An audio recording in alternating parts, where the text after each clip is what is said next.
Hi, everyone. Welcome. I hope everyone has been enjoying their sessions this morning. We're ready to start speaking about the preview exam. So I'm Lisa Peters, Director of Test Operations, and I'll be joined by Tom Geiger, who's Manager of Preview Content Development. Let's go through the agenda really quickly. So today we're going to discuss the preview exam and preparing for the preview exam. As I said, I'm Lisa Peters and I'm the Director of Test Operations, and we'll be joined shortly by Tom Geiger, who's our Content Manager. And he'll explain the preview exam's design, tips on preparing for the preview exam, and preparation resources that the AAMC has made available for you. I'll then return with some information about the exam platform and preparing your workspace so that you have as smooth a testing experience as possible. Altogether, Tom and I have about a half an hour's worth of content for us, and then Jennifer Wells, our preview test administration specialist, will join us and moderate the Q&A. So throughout the session, you can submit questions through the Q&A function of Zoom, and Jennifer will manage that incoming set of questions. And when we get to the Q&A session, then Tom and I will try to answer those for you. So first, let's just have a quick introduction to the preview exam. The AAMC preview is a standardized exam that presents a series of hypothetical scenarios that students may encounter in medical school and ask examinees to evaluate the effectiveness of the series of behavioral responses to each scenario. The exam is designed to assess examinees' understanding of effective pre-professional behavior, most relevant for entering medical school students. The AAMC collaborates with subject matter experts in medical school community, including faculty, admissions officers, and student and diversity affairs officers, to tailor the preview exam for medical school students. It is delivered online. It takes about 75 minutes to complete and offers the convenience of testing at a location of your choosing, such as your home or local library, while maintaining a high level of security with live remote human proctoring. So there's always somebody available to assist you during the exam. Preview exam scores are included in your AMCAS application with no additional requirements from you. And selecting a non-AMCAS school is a simple process, and the AAMC manages the delivery of the scores to that school for you.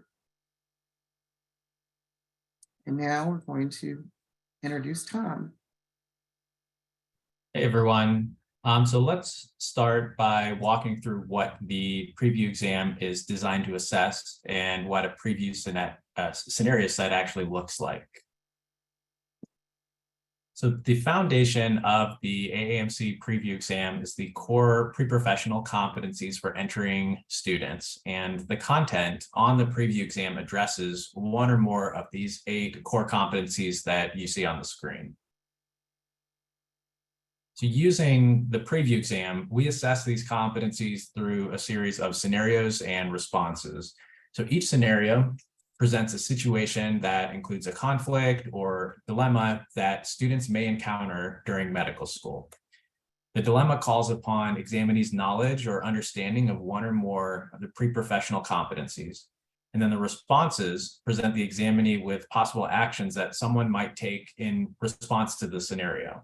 So examinees are instructed to read the scenario and each response, and then evaluate each response's level of effectiveness using a 4-point effectiveness rating scale.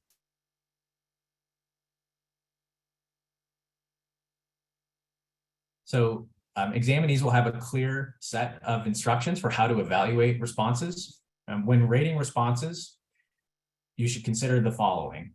Each response should be thought of as an immediate next step in the scenario, unless otherwise specified. Everything that you need to know to evaluate each response is included in the scenario and in the response itself. So do not assume anything beyond what is written in the scenario or the response. You should also evaluate and rate each response independently. So do not compare the responses to each other or rank order the responses or combine the responses when you're considering your rating. Just want you to evaluate each response independently. And then within a set of responses, each effectiveness rating can be used more than once or not at all.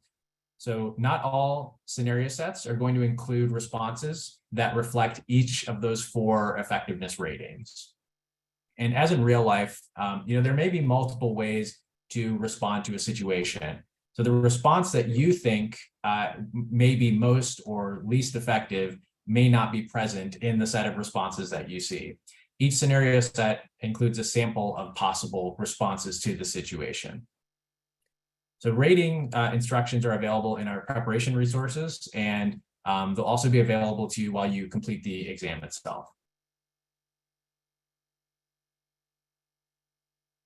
So the AAMC has made several resources available that can help applicants better prepare for the preview exam, which are free and available on the AAMC website.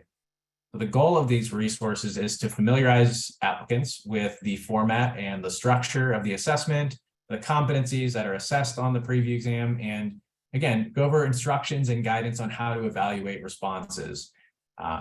So we've also made available resources that will allow examinees to practice completing preview scenarios and responses that we'd encourage you to take advantage of. The first resource that I'll walk through now is the examinee preparation guide. And this serves as a resource to familiarize examinees with the general format of preview. So this resource includes an overview of the scenario format and rating scale, as well as exam instructions and guidance on how to evaluate responses.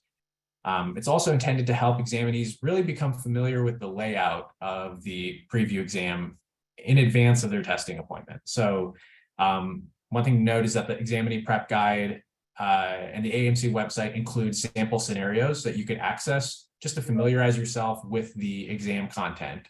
And the guide can be found on the AAMC preview homepage under the section that says prepare for the AAMC preview exam.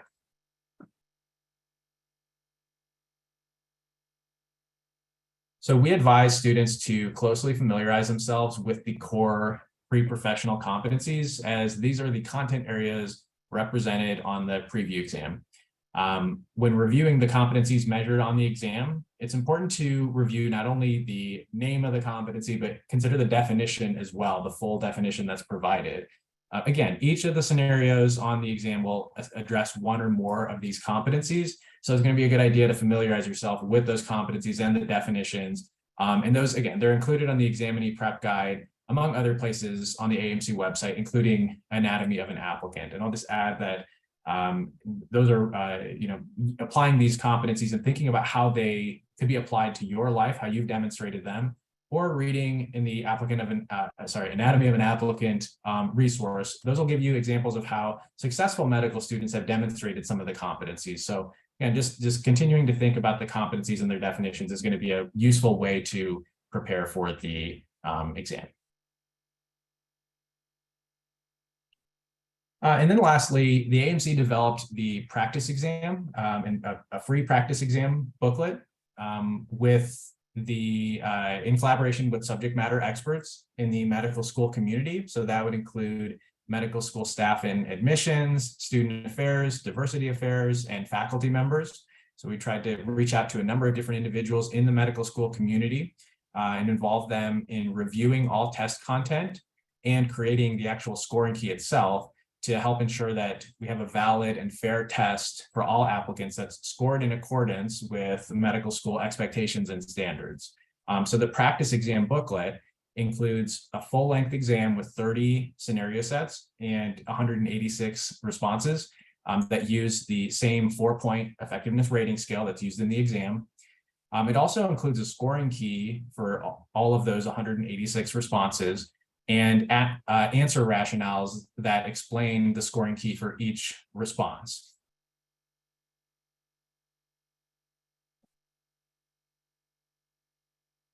So we would advise prospective examinees to set aside time to complete the full preview practice exam.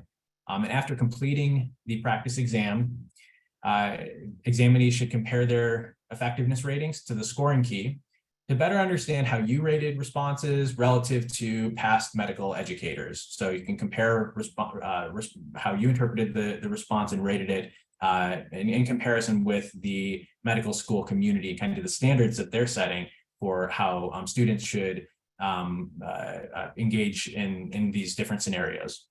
So keep in mind that the preview exam, the AAMC preview exam score is based on the extent to which the examinee's ratings of each response align with the medical educator's rating, the scoring key. So full credit is awarded for any item that where the examinee's rating matches the scoring key rating from the medical educators, and partial credit is awarded for any rating that's close to the medical educator's rating. And finally, reviewing the scoring key rationales that are provided for each of the responses is going to also help just better understand not only seeing the rating, but also seeing how medical schools are evaluating the effectiveness of different responses to the scenario. So there's a rationale to explain the scoring key for each item on the practice exam, and this will really just kind of help familiarize examinees or prospective examinees with the process of evaluating the effectiveness of responses and learning how to apply the effectiveness rating and understanding the the definitions for each of the ratings, and really to gain additional insight into how medical school experts view these responses and kind of what their expectations are and what the agreed upon rating is. So just in sum, we recommend using this as a resource to familiarize yourself with the exam content, estimate how long it might take you to complete the exam, and most importantly, just to compare your responses with the way that medical evaluators rated similar responses, and to get some insight into medical schools thinking into the competencies and what is effective and ineffective behavior in these settings. And I did see, just to reiterate that this practice exam booklet is free and available on the AAMC's preview website. So now I'll pass things back over to Lisa.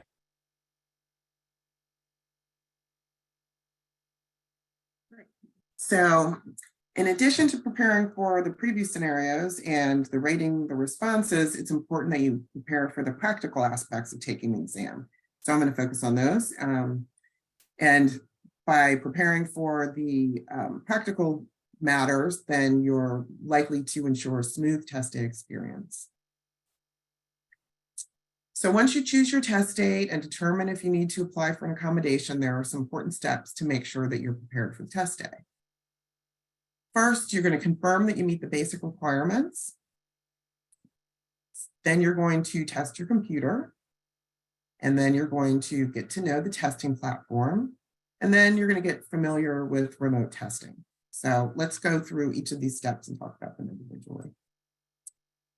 So when we talk about confirming that you meet the basic requirements, this process starts with making sure that you are meeting the requirements to test. As with any other standardized exams, there are identification requirements to maintain the security of the testing process. So among other requirements, an ID must be government-based, have an individual signature and a photo, and have an expiration date that is after the date of testing. So there are more details about the ID requirements that are important to read in the Preview Essentials, which is our policies and procedures guide, which you will also find on the website on AAMC Preview. So the preview exam is unique in the way that you are responsible for selecting the technology that you use, as well as the environment in which you'll test. The Preview Essentials and the Preview web pages provide guidance for these two areas. The computer with certain specifications is required to take the preview exam, and that computer must have a microphone, a video camera, and be able to download the Guardian Secure browser. The AAMC also provides guidance regarding using the communal computer. So you're using a work computer or something that you share with other people, and what types of settings you may need to make adjustments for the exam software to function properly. So moving on to your workspace must be private and well lit. You must find some space where there are no windows where others can see your screen. This has been a challenge for some of you who might choose to test in a campus library or other shared spaces where the walls are windowed. We recommend that you scope out possible locations before your appointment to ensure that it's suitable. Additionally, you cannot be sitting on the floor. Neither can your laptop. You must be in a chair and your laptop must be on a raised solid surface, like a desk or table. So the proctor needs to be able to inspect your space clearly on a webcam. Also, dual monitors and virtual machines are not permitted during testing. So the preview exam is delivered online, and the AAMC preview portal is where you'll manage your exam appointment, take the exam, and then to retrieve your score report when it becomes available. It is also where two important prep resources can be accessed. Accessing the portal begins at the AAMC preview website, where you will enter your AAMC credentials. These are the same credentials you'll use for any AAMC application, including your MCAT exam and the AMCAS medical school application. So if you've already logged into one of those systems, you do not need to create new credentials. You just need to use the same login to get into the preview portal. And it's super important to remember your login information so you can use it throughout your relationship with the AAMC. So when you log into your portal, you'll be directed to the exams page. A couple of steps in between, but the first page you land on once you get past the profile is the exams page. And as you can see, there is a tested out link available at the bottom of the page. And when clicked, it will open a web page that evaluates your computer and informs you if there are any problems with the microphone, camera, speaker, monitor setup, or computer capacity. Running this system check well before the exam will allow you time to identify and correct any issues that are found. The online tutorial of the testing platform is also available from that exams page on the preview portal. We encourage you to complete the tutorial for online testing system to better understand its features and functions, such as how to bookmark a question and navigate back to that page later in the exam.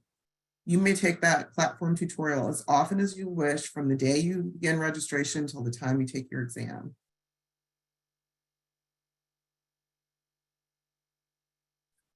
The AAMC has also designed a video to help you become familiar with the activities that will take place when logging into and taking the AAMC preview exam. It can be helpful for an examinee who is not familiar with our vendor, ProctorU, and it may be especially helpful for students who have not previously taken a remote proctored online exam.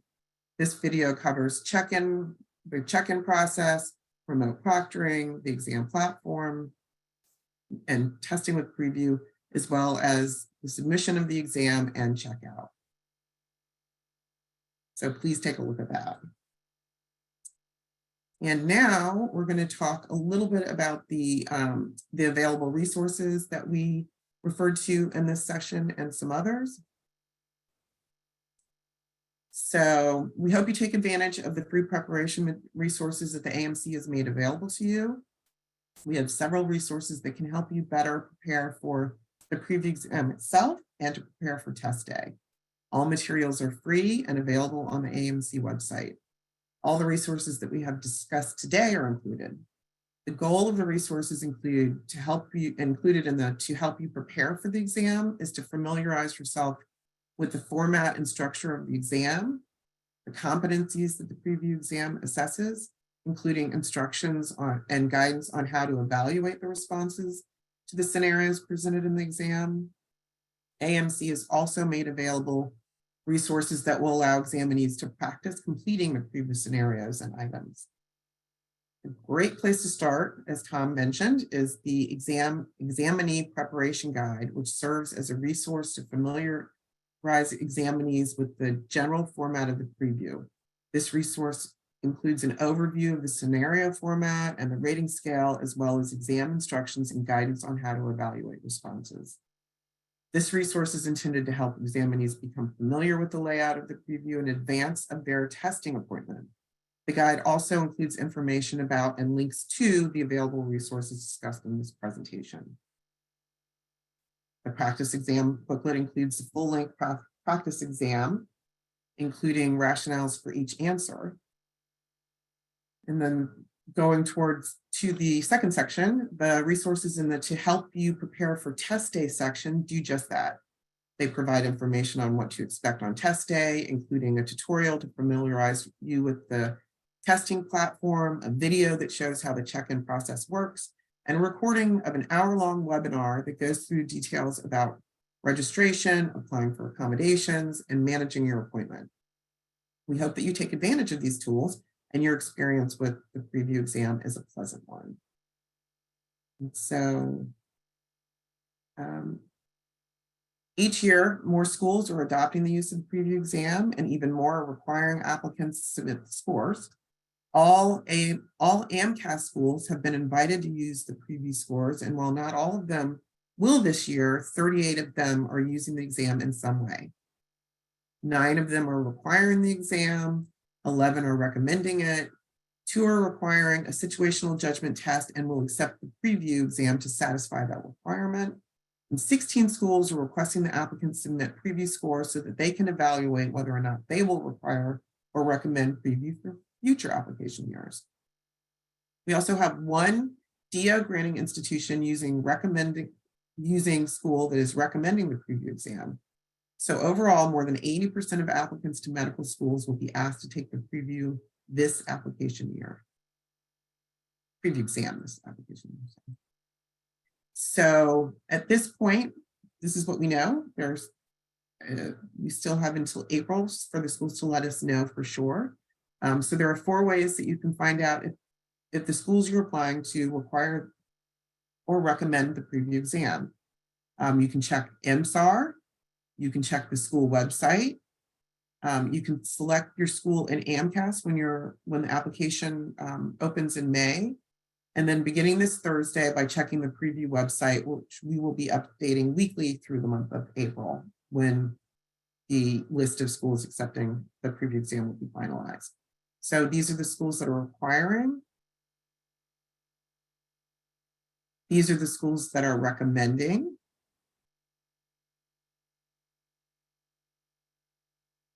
These are schools that are requiring SJT and will accept the preview exam. And this is not a list of schools, sorry. Actually, if you want to scan this, this will direct you towards the proper pages on the AAMC website that are focused on the preview exam. And so now we are going to hand things over to Jen so that she can present us with your questions. Great, you guys had some really good questions. To start off with, Tom, could you tell us how the preview exam differs from the Casper exam? Yeah, sure. So the preview exam in Casper differ in several ways. While the preview exam and Casper target similar types of competencies and characteristics, they're not measuring the exact same competencies and also use different formats, and that can affect what's being measured. So I'll kind of walk through some of the differences, which would include that the preview exam is targeting knowledge of effective and ineffective behavior related to professionalism, specifically defined by those 8 core competencies that we walked through earlier. From the Casper website, which I believe is owned by Acuity Insights, is they fall under that umbrella. But on their website, it says that they target social intelligence and professionalism. So the exact competencies that are assessed might be worth checking out, visiting their website to kind of learn more about that. But the specific competencies that are targeted are different. The preview exam also presents examinees with a series of text-based scenarios and asks examinees to evaluate the effectiveness of each response. Casper presents examinees with a mix of text-based and video-based scenarios and asks examinees to respond to open-ended questions. So the response format itself is also one way that the assessments are different. The 2 exams are also scored differently. Examinees' responses to the preview exam are compared to the scoring key that's developed in collaboration with medical educators, working with, like I mentioned earlier, admissions staff and student and diversity affairs, as well as faculty, And examinee responses to Casper are evaluated and scored by community members. Again, pulling that from their website as well. And then lastly, preview scores are also comparable within and across years. So they're you can use them from one year to the next, whereas Casper scores are only comparable within a year. So ultimately, again, I'm probably sounding like a broken record here, but I would consult the not only the various resources that we've discussed today and kind of sitting in on what we're sharing during this webinar, but also visiting the Casper website to get additional information kind of on what that assessment assesses.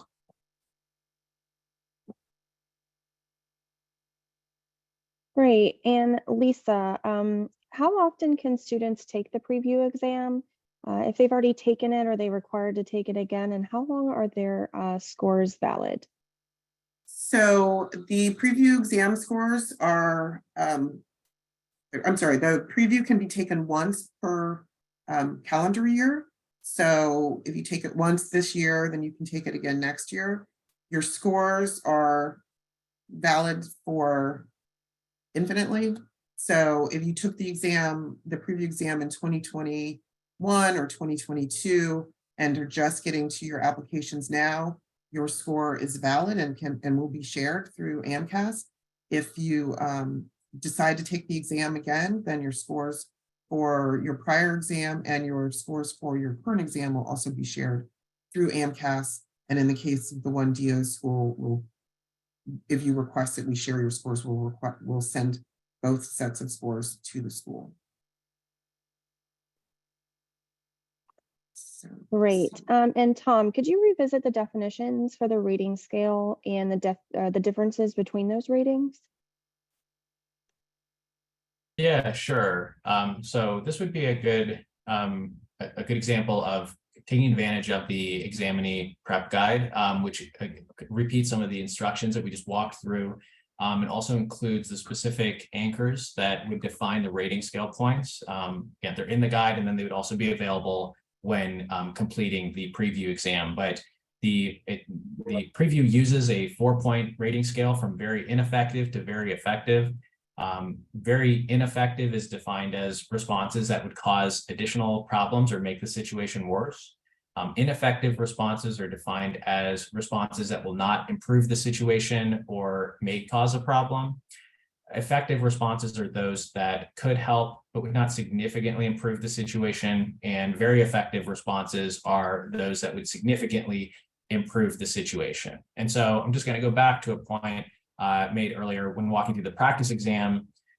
Really, the best way to familiarize yourself with the rating scale will be to try completing the various scenario sets that are included in the practice exam, looking at your ratings and comparing them with how past medical educators have evaluated responses and applied the rating scale. That would be a really good way to familiarize yourself with kind of the differences between those rating scale points. So I would strongly recommend anybody who's preparing for the preview exam to use that, take advantage of that resource to better familiarize yourself with the rating scale. Great. And what is the difference between recommending and requiring the preview scores? And is there an option to selectively send the exam score to some schools but not others? Tom, I'll let you take the first part of that question. I'll take the second.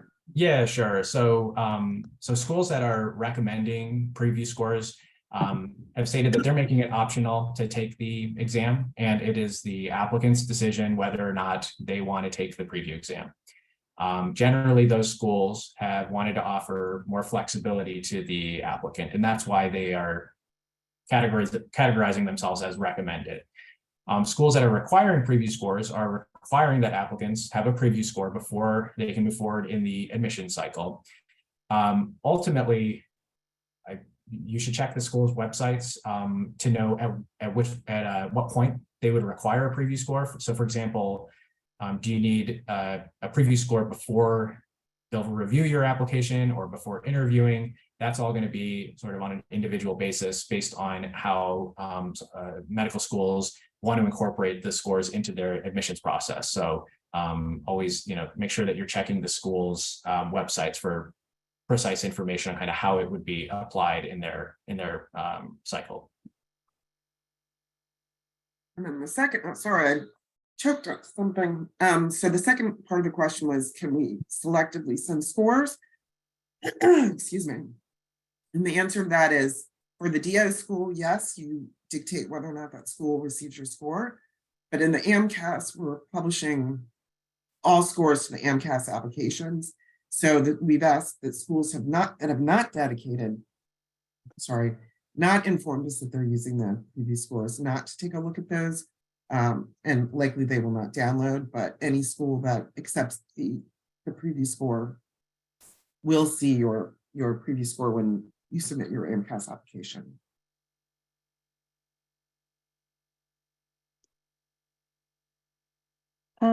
Great. And Lisa, could you also tell us more about what the space should look like? Can they have a pad of paper?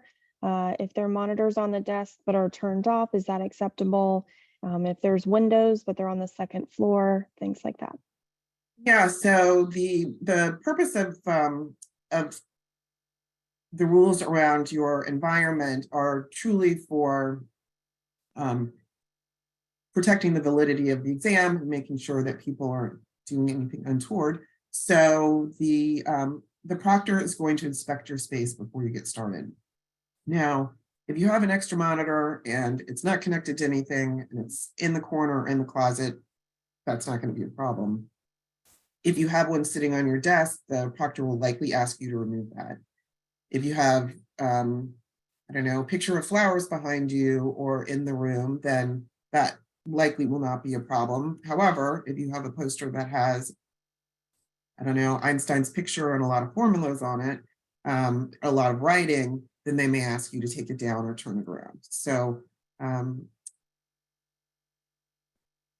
making sure your space is clear and there's minimal information or any minimal things in the room or no things in the room that may have writing on them, or I think a notepad would not be something that you're able to keep with you. There's a note function within the application. So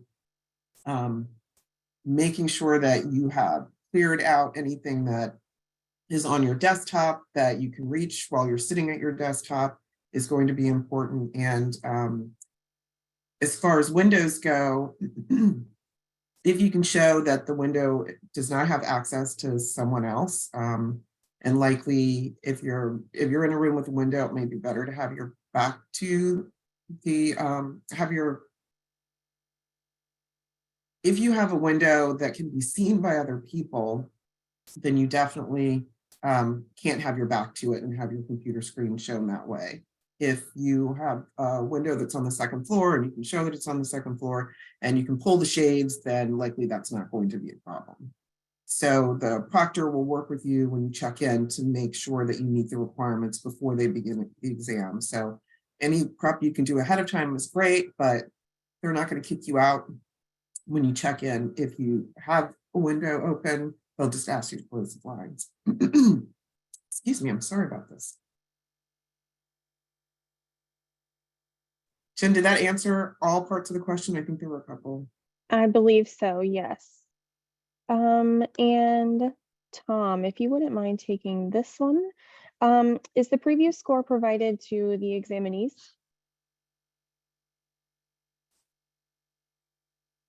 Yes. So the preview exam is one section. So it's really one score that comprises all of the competencies, knowledge of all of the competencies kind of under this pre-professionalism umbrella.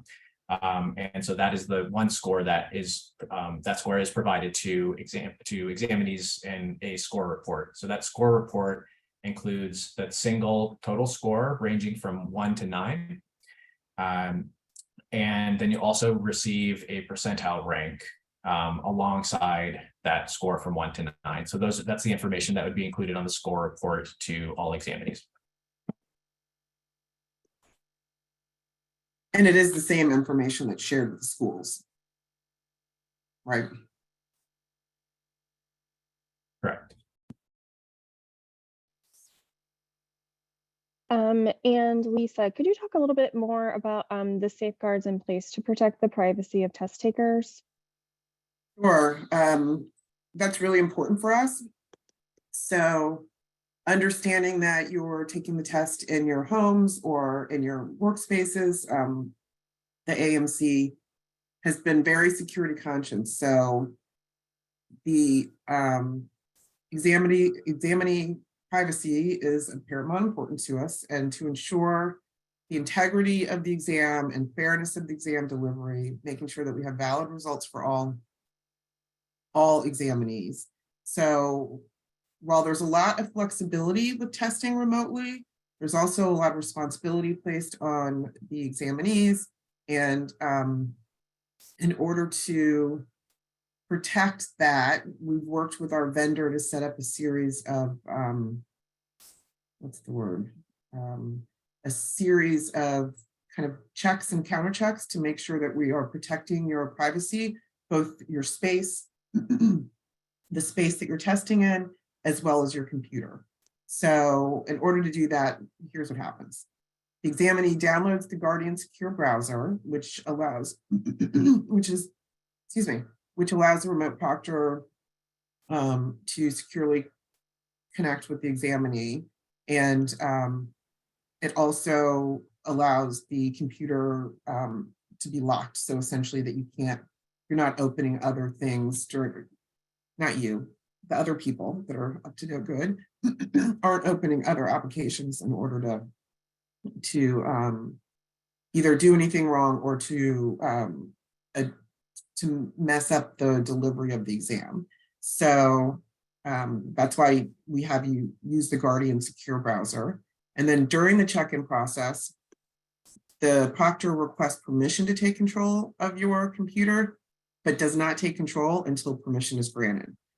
And you can revoke that permission at any time as they're navigating through your computer, as well as you can see what they're doing. So there's nothing that can be done by the proctor that you can't see while they have control of your mouse.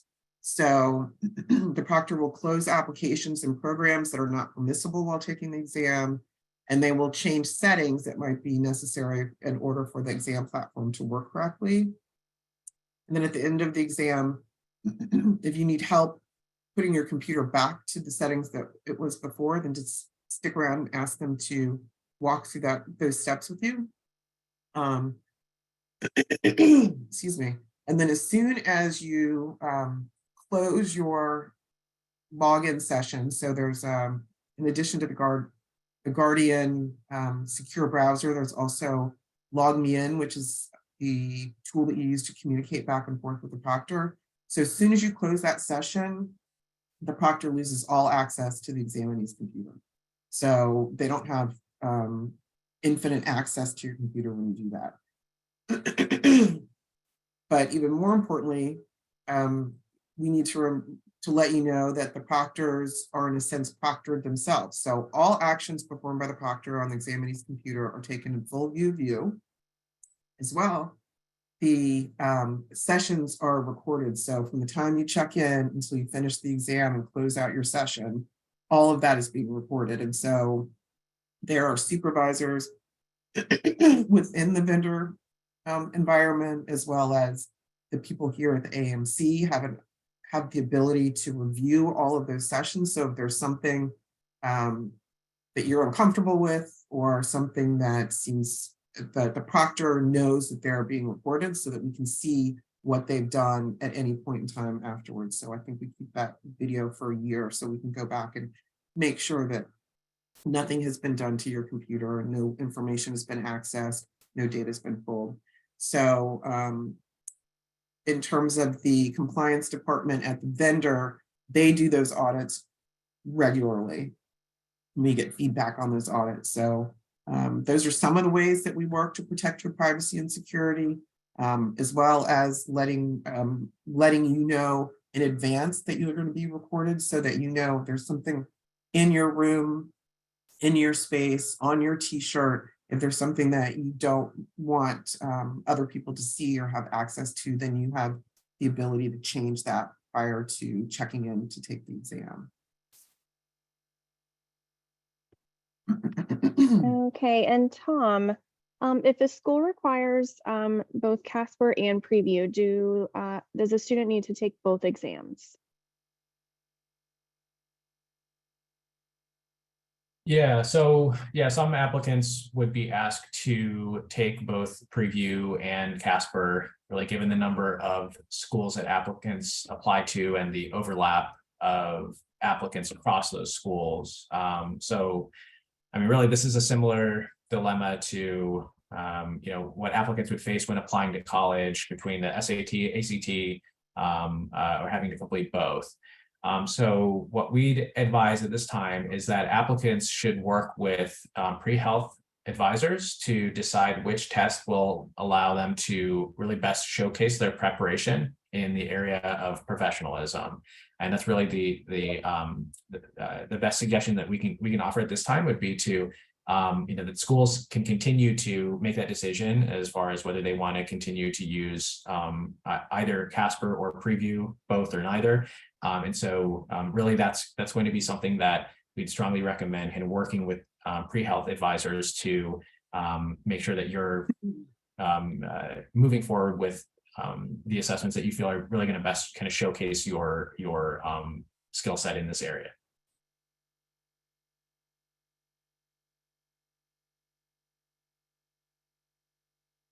Okay, and Lisa, are students able to take the exam on an iPad or other tablet? No, you have to either be on a Mac or a PC. So at this point, the tablet is not, tablets are not, you cannot sit for the exam using a tablet.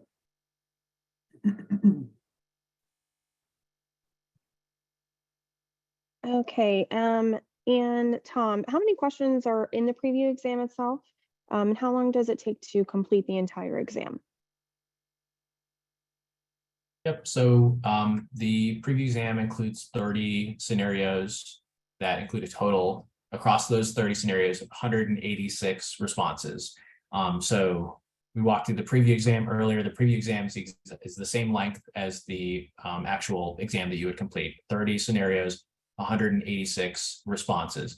And as far as how long it takes to complete, you would have up to 75 minutes to complete the preview exam. And that's the actual time that's completing the assessment, not the total seat time, including the kind of preparation and kind of those steps that Lisa walked through. So you'd have up to 75 minutes to complete preview. And we've seen that the vast majority of applicants or examinees can complete the exam in that time.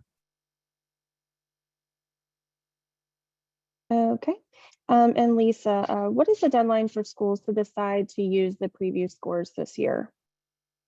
I believe that it's April 30th. So schools have been great and responded pretty quickly to the invitation this year, but we've had a few added in the past few weeks. So again, our deadline is the end of April. So I think that's pretty much the drop dead date. And if a student submits their application on May 30th and takes the preview exam on June 14th, would their application be sent for verification without the preview exam? Can you tell us a little bit about the timeline? I'm going to say that the preview exam is not part of the verification process.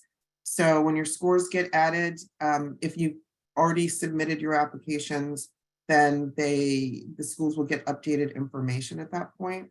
It may mean that you have more responsibility for touching base with the schools to let them know that you have taken the exam so they know to look for the updated information.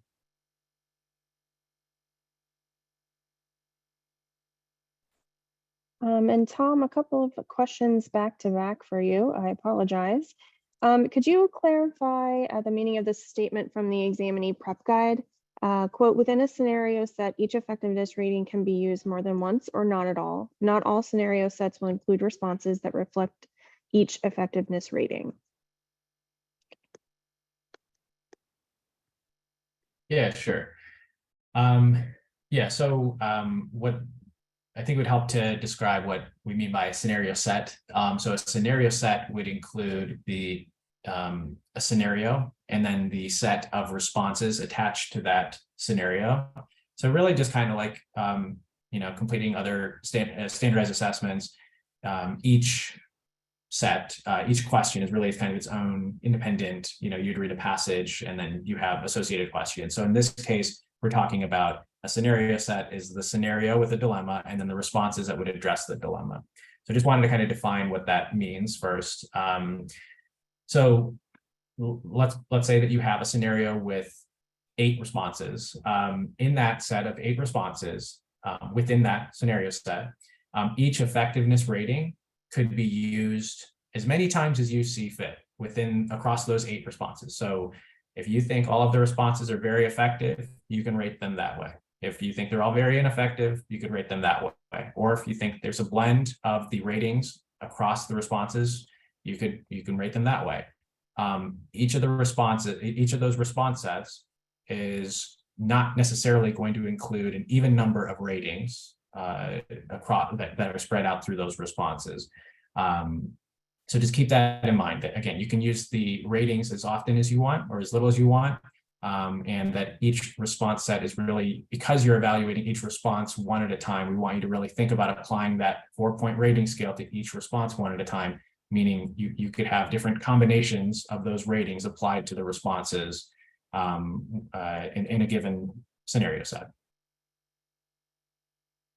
Great. And then next question for you. Are you concerned about adding an assessment with group differences? Yeah, so that's a really good question. And fairness and eliminating group differences, minimizing any differences that you'd see in examinee performance based on things that any characteristics, demographics, anything really that's unrelated to the knowledge of pre-professional competencies is a really important area for us to address and to continue exploring. So far, based on the research that we've conducted, both in a pilot stage and now, in an operational setting, we've seen no group differences in performance for examinees from lower SES backgrounds, examinees from rural and medically underserved backgrounds, and examinees with lower self-reported English proficiency. So right now, when we look at the results, we're not seeing group differences when comparing scores. We have seen small group differences in performance on the exam when comparing Black and Hispanic examinees compared to white examinees, male examinees compared to female examinees in favor of female examinees, and also comparing examinees who are non-US citizens with examinees who are US citizens. But again, those are very small group differences. And we've also, those one comparison point for us is we wanted to explore those group differences relative to what you would see in the literature when implementing an SJT. And so those group differences are actually in alignment with what you would see in the employment literature. They're also smaller than what you would see on a knowledge-based or an academic achievement test.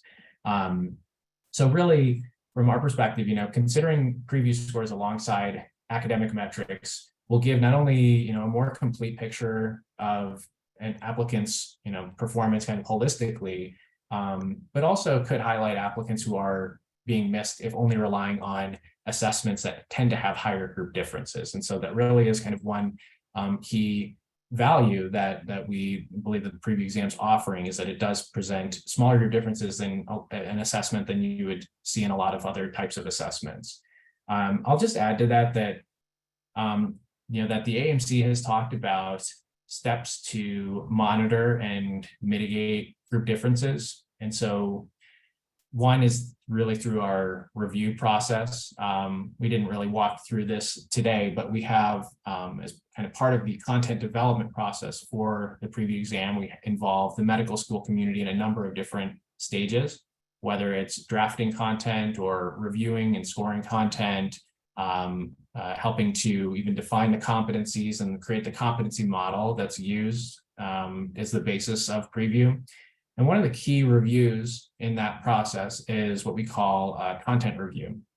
We involve medical school representatives from a variety of different schools and a variety of different roles, but really with an eye for bias and sensitivity, fairness concerns, clarity of language, really to try to eliminate any of those concerns in the editing and review process. And so in addition to drafting content with the idea that we're trying to make this as equitable as possible for all groups of examinees, we also have the medical school community weigh in on that process as well. And we believe that that's one way that we can try to mitigate any, to continue to mitigate potential group differences in performance.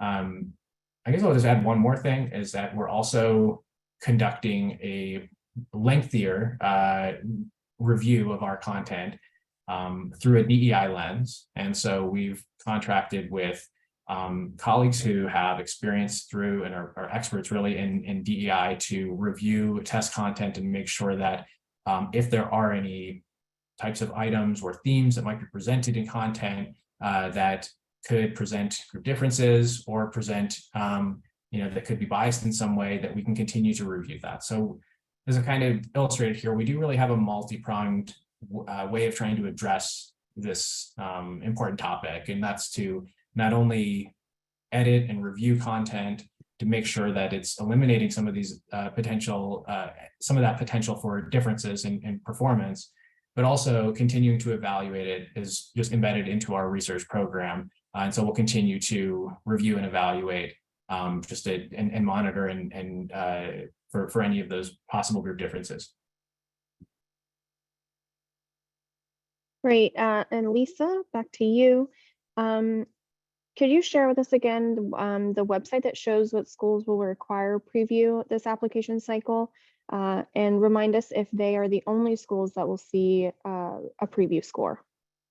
So the schools, the webpage that will display that information, it will show that information starting this Thursday. So if you go to the preview pages, the same page, the same AAMC.org/preview, that'll put you on the landing page for the preview information, which is where you'll start all of your investigation, everything from registration to the preparation. Within that page, there's a listing called participating medical schools. And that page today doesn't have the list, but it will on Thursday. And every Thursday after that, through April, we'll be updating that list. So that gives you something to do on Thursday. It's very exciting for all of us. Indeed. And then on that same sort of subject, where can the participants find the preparation material that was referenced previously in the webinar? Perfect question. So same place, always start at aamc.org/preview. And from that page, you can find everything that you need to know about the preview exam. And you can start everything to do with your actual registration and taking the exam. So if you go to that landing page, you will then see a, what is it? It is, what's the link? It's called prepare for the preview exam. And on that page, everything that we talked about today will be described and linked to. So I think that's a good start. Great. And as a reminder, this webinar is recorded and will be available to you. But if they have additional questions that were not covered today, how should they contact the preview team? So there are two ways, actually. One that's immediate. So hopefully everyone will be participating in the virtual fair tomorrow. We'll have a booth. We'll be at the AAMC booth at the virtual fair, and we'll be available to answer questions at that time. So we'll be there pretty much all day. So even though it's not in person, I'll be excited to meet some of you one-on-one. And then the other way to reach us is to email askpreview@aamc.org. That is an incoming email system that Jen and I both have access to. And we will do everything we can to support our internal customer service team to make sure that we're getting the answers to you that you need. In the web pages, there are also some FAQs. There's an area for FAQs, which is always a good place to start because we do populate those based on the questions that other people have asked. So it might be a good place to just kind of poke around and see if there's anything interesting that answers some questions that you may have. Oh, and I got a heart. That's really nice. Tom, one more for Now I have you. a bunch of hearts. Yay. They like you. They like you.